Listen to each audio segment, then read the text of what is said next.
to that. But I started with my beverage on that one, so I'll let you start on this one. What you got Okay. for the people? For the people, I think I actually started. I thought I'd already started the live stream on YouTube, so it's just starting. So perfect timing, right as we're introducing our beer. There you go. So here's this one is a from Cigar City Brewing, but it's a new one. You know, I've had one of these in the past. It's a one of their ales. Let me pull it up here. This is a Oh, Maduro. wow. A Maduro brown ale from Cigar City Brewing. This is a new one that I've never had. So I'm like, okay, so I'm not a big, you're not big on cigars, are you? No, no. Okay. So I have a cigar like maybe twice a year. You know, Yeah. it's usually at a special time, a special occasion or something like that. But I'm not like an aficionado. I was like, okay, what's a Maduro? So Maduro is a Spanish word for ripe and is a cigar or is used cigar wise to refer to the extra time required and the dark colors achieved during the natural fermentation of the wrappers. So I was like, I don't know how that like relates to this outside of this is Cigar City Brewing. But it looked pretty good. I like the can. It's kind of one a, you know, it's kind of Yeah, like I was noticing that it's a very different can. You don't usually see that mm. that color and that kind of combination on a beer can. It fits well with it's a brown ale, so it fits Right. well, right? Yeah. So this one is a full in body, silk on the palate. Let's see, silky on the palate. Chocolate espresso notes are rounded off by toffee-like qualities and light woody hop presence. Okay, so the things I pulled away are espresso and chocolate. So There you go. That's the key thing. Hard to go wrong with that combo. Absolutely. All right. All So what right. do you got?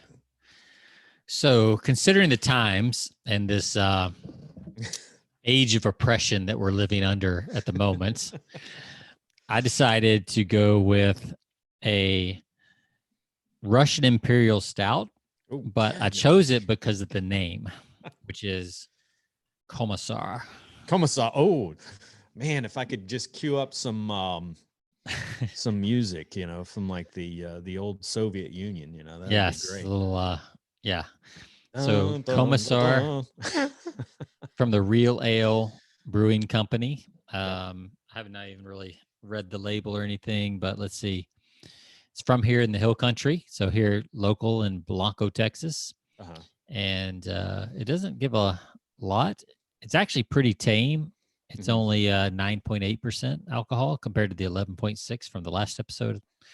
But striking roastiness and hops command your attention. So this is one of those big bottles. Like it's the Yeah, let me guess. That's like probably a $15 bottle of beer. no, actually it wasn't. So that's I don't know if to be excited or if I should be like concerned, but it was only like $6. Oh, okay.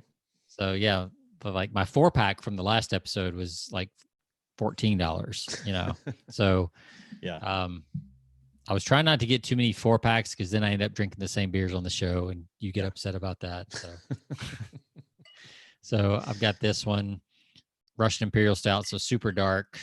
Oh man, as you would expect. that is dark. So let's compare notes here. Yeah, about the same. Look at that. Yeah, about the same. That's a very dark brown ale you got there. I know. I've never seen a brown super ale dark. Like this is like stout. Yeah, so I've got 2 glasses worth to drink here on this episode, and then Domino's Pizza is being delivered. Oh yes, right after this. So perfect combo. And I do have a couple of Hershey's miniatures as well for the show. Don't show me that. Speaking of chocolate. So, all right, cheers. Here we go. Cheers.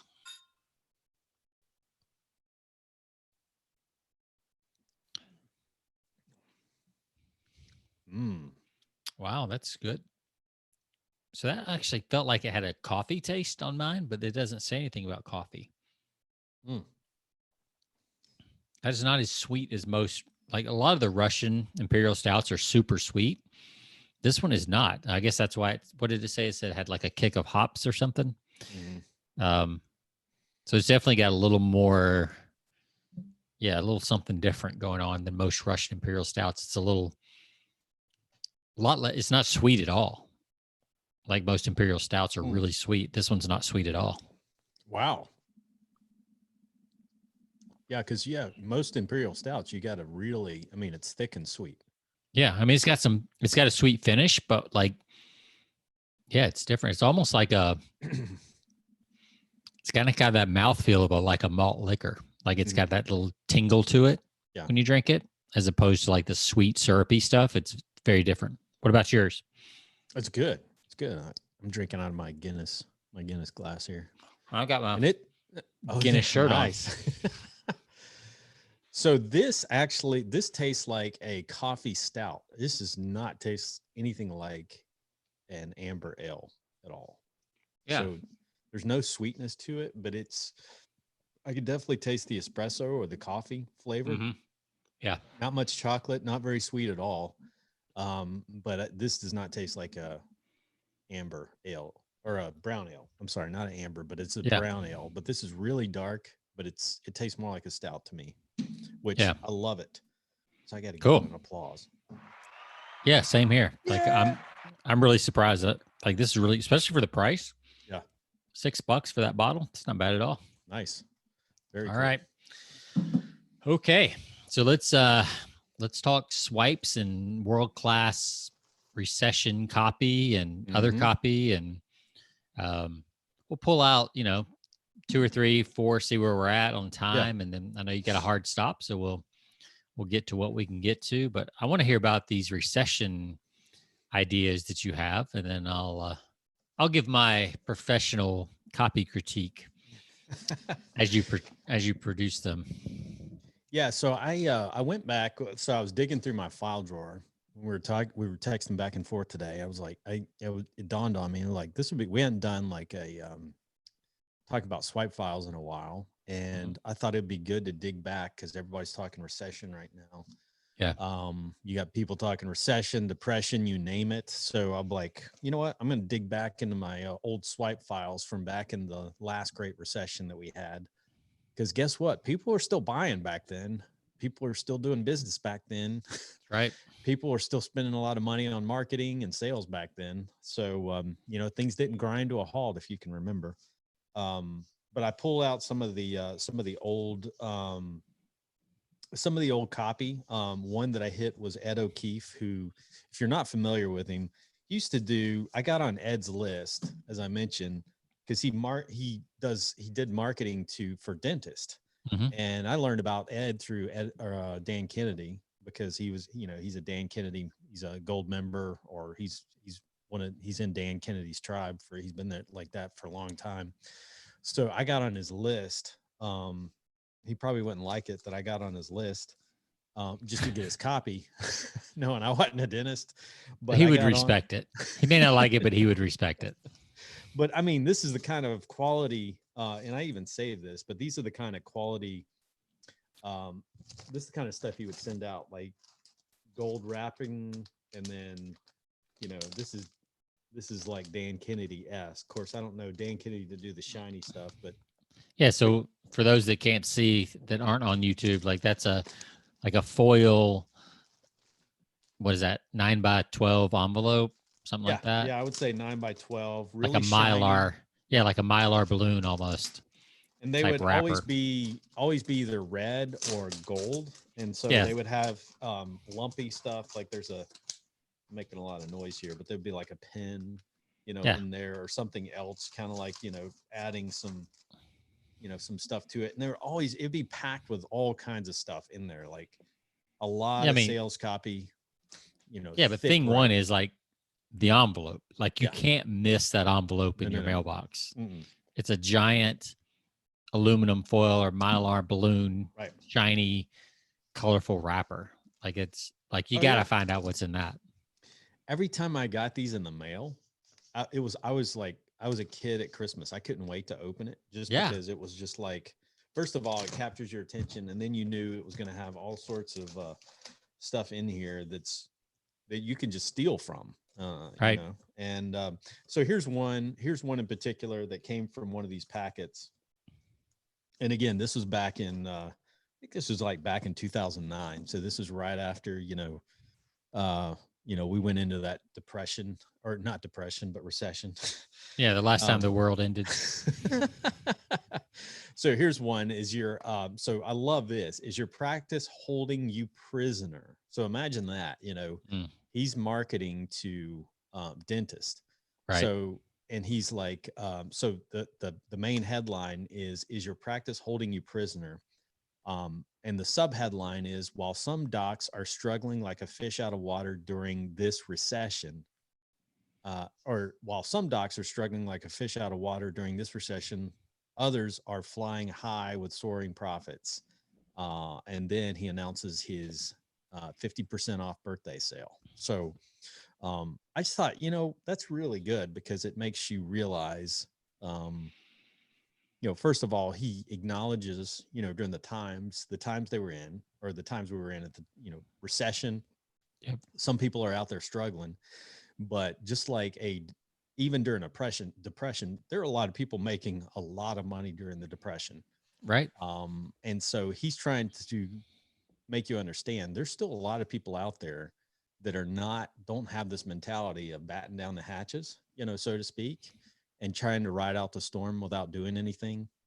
There are people out there that are investing and doing things that they should be doing to grow their business, while a lot of other people are just trying to stay alive. And so I thought, that's a really good statement. So I was actually using, stealing from stuff like this for some of my customers at the time, because a lot of the customers in my industry had that mentality. They didn't have that abundance mentality. They had a mentality of like, we got to just cut resources, or we got to restrict our resources and only do, the bare minimum, and just kind of Right. ride out the storm. Yep. So Yeah. So it's, and the same thing's happening now, right? It's really easy to get caught up in the idea that, oh, there's 30 million people unemployed, or whatever the number's going to get up to.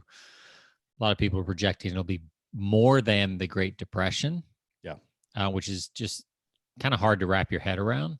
Yep. But, the Great Depression was 24% people were unemployed. Right. And everybody focuses on that number. But the fact is that means that 3 out of 4 people, 75%, still have jobs. Sure. Are still making money.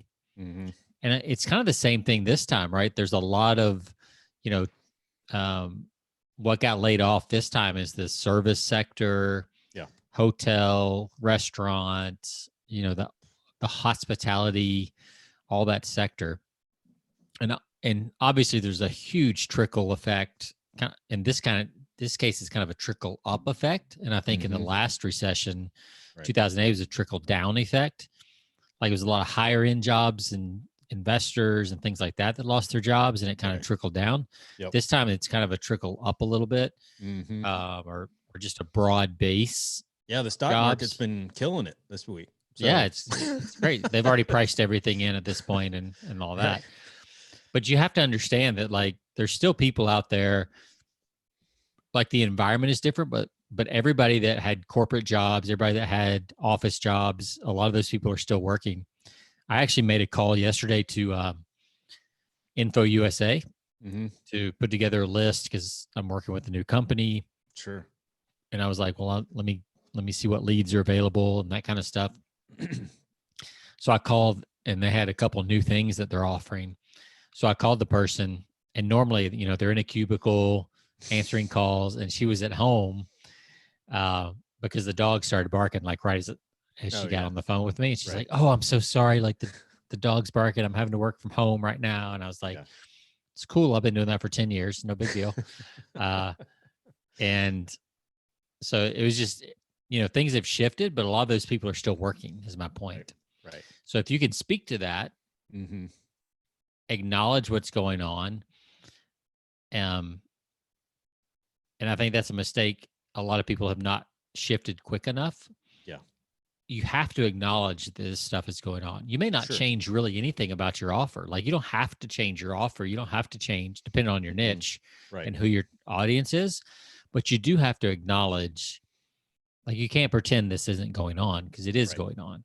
Right. And that's the biggest. And he acknowledges it right in the headline. Hey, right. Exactly. There's a recession. some people are doing, some people are struggling, and that's the reality. But guess what? Just like that, there are some people out there that are just killing it during this time. And you know what's cool about that headline is it actually appeals to both sides. Mm-hmm.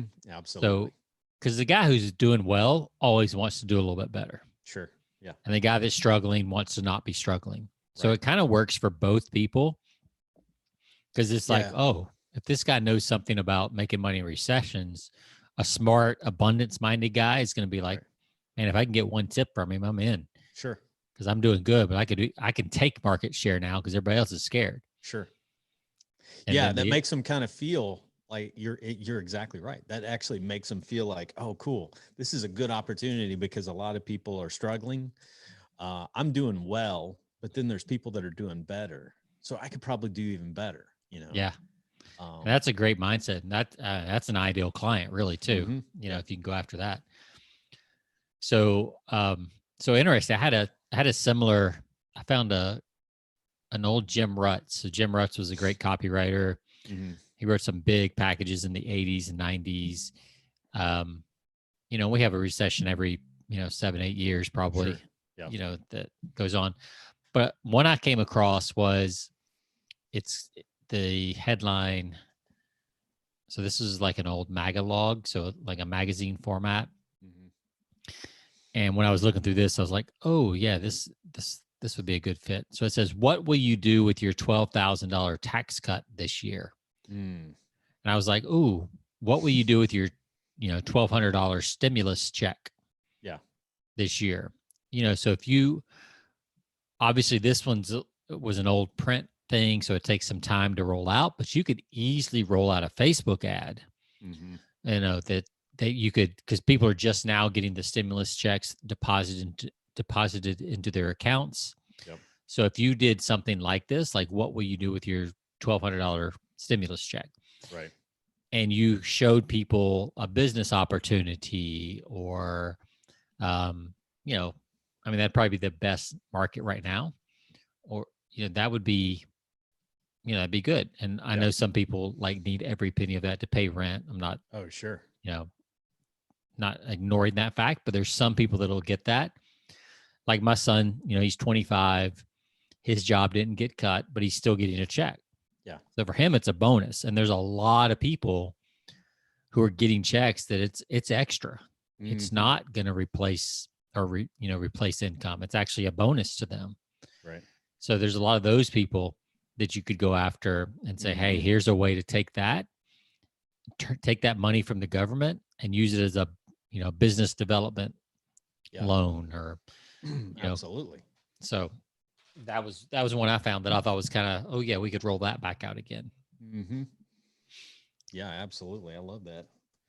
Um, this one was I meant to mention this earlier with the I don't know if this came along with it, but I saved it. So this, he had talked about he was doing a 50% off birthday sale at the time. Yeah. And I thought this was kind of creative because he had his daughter. I don't know if you can see this because I don't have the digital, but Oh yeah. he had his daughter like write a letter, and I don't even know, who knows if this is like, because it's like, it says, "Hi doctor, my name is Mikkel. Her name is Mikkel O'Keefe, and I colored this turkey." It's like, so she's like 2 years old. Right. So I don't know if she wrote this. Yeah.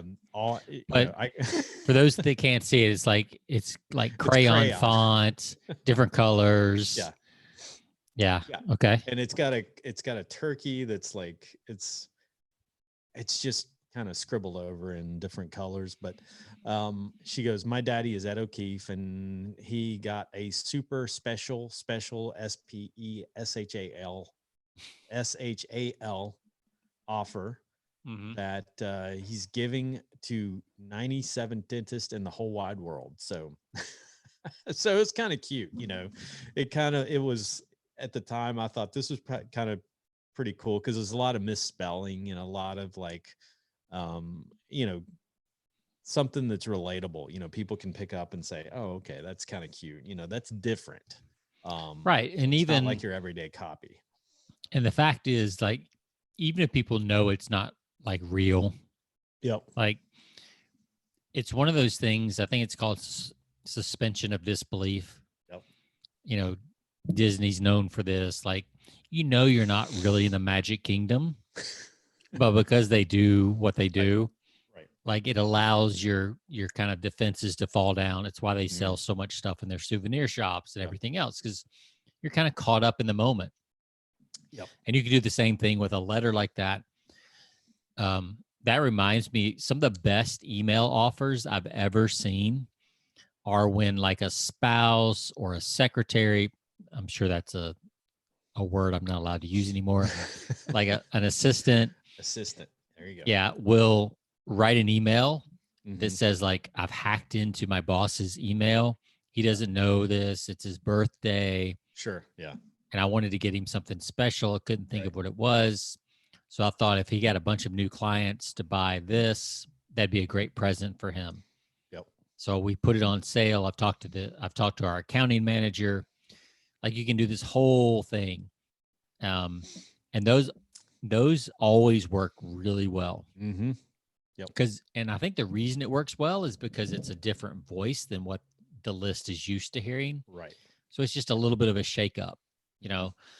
So you change like the email from, you could do a postcard, you could do even like an admin in a Facebook group Right. could speak up. Like it doesn't have, I think a lot of times as marketers and salespeople, it's all about us and we're the ones always saying the message. So anytime you can get a fresh voice in there, it's going to help.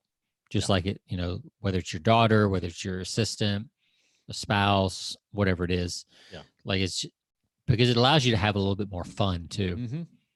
Well, here's an example. I use this concept.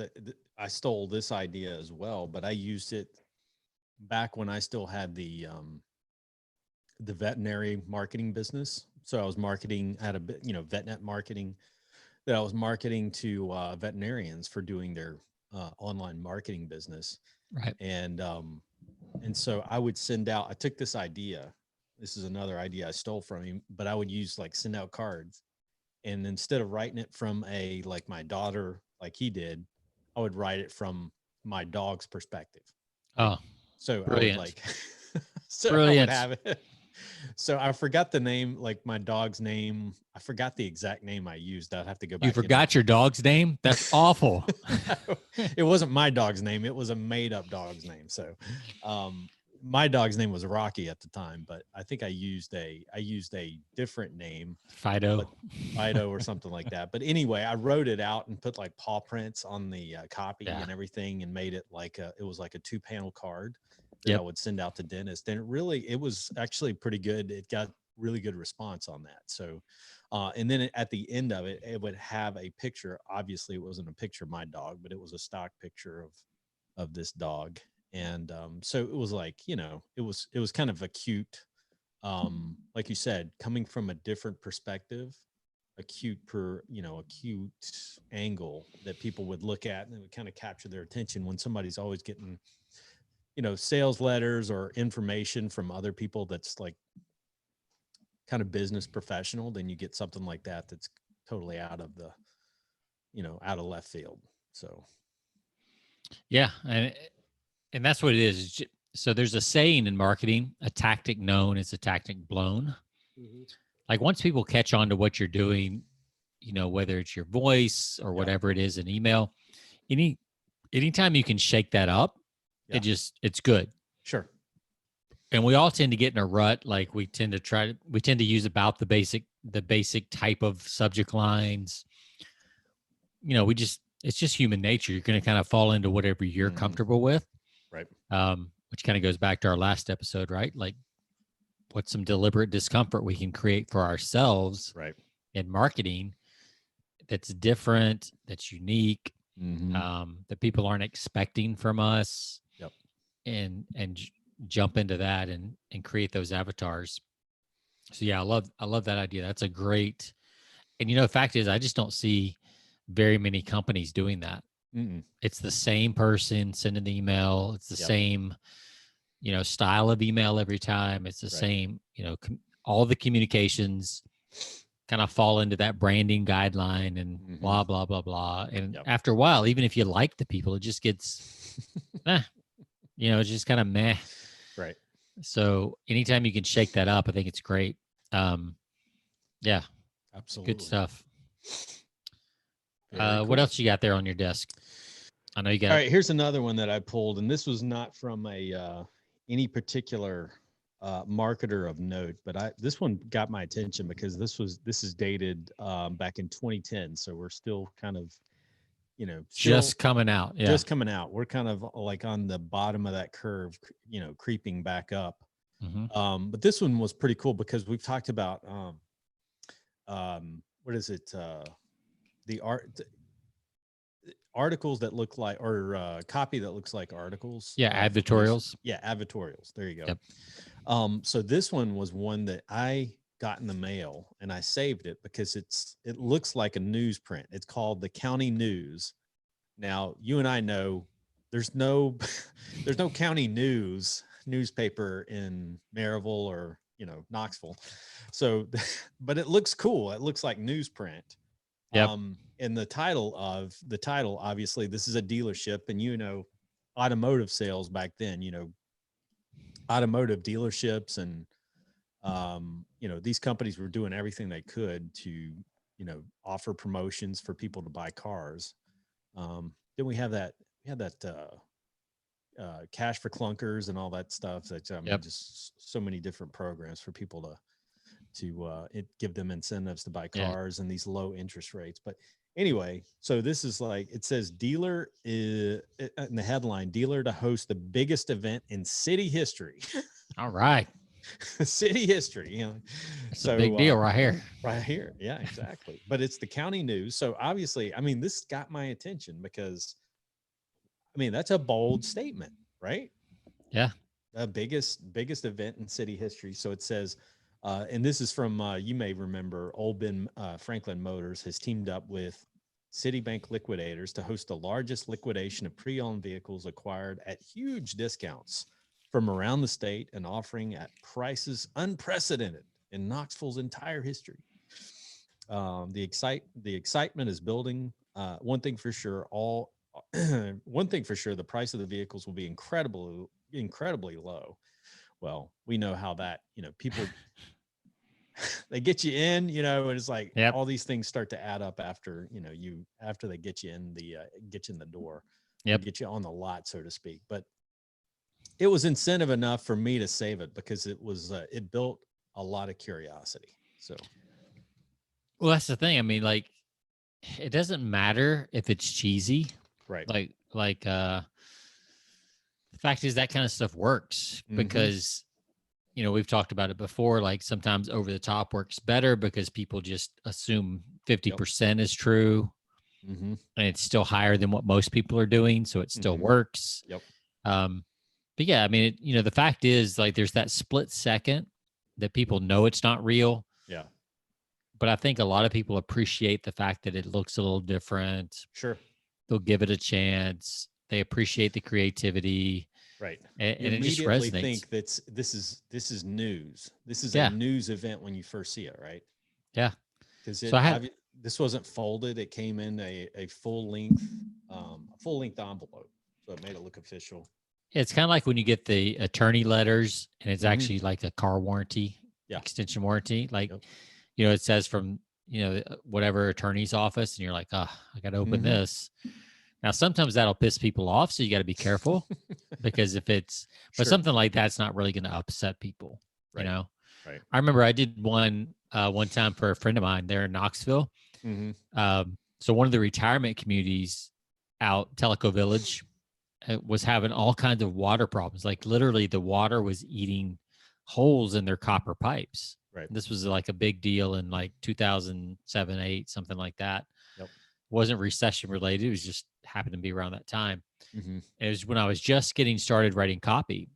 And one of my friends has a water treatment system where they sell the whole house water treatment systems. Right. So what I did is I wrote a community newsletter, and it was all about the water problems that were going on that month. Right. So in that neighborhood, there's like 3,500 homes or something like that. So what we did is I made like a 4-page and deliberately made it look like one of the people in the neighborhood would have made it, like that type of community homemade self-published newsletter. Right. And so it was I guess that would be 11 by 17 folded in half, so it was 4 pages. Yeah.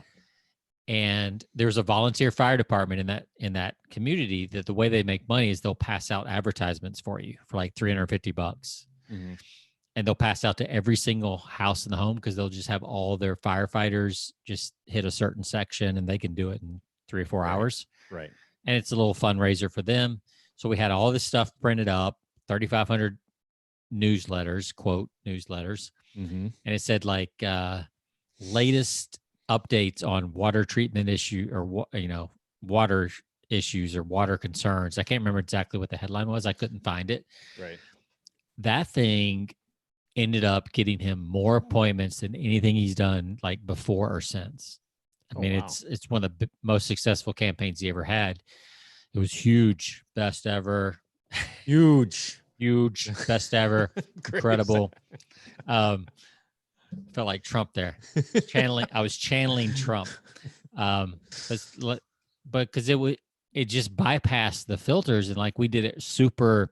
We explained the problem. We explained what was causing the problem, and then we offered like 2 or 3 different solutions, and he was one of them. He wasn't the only solution.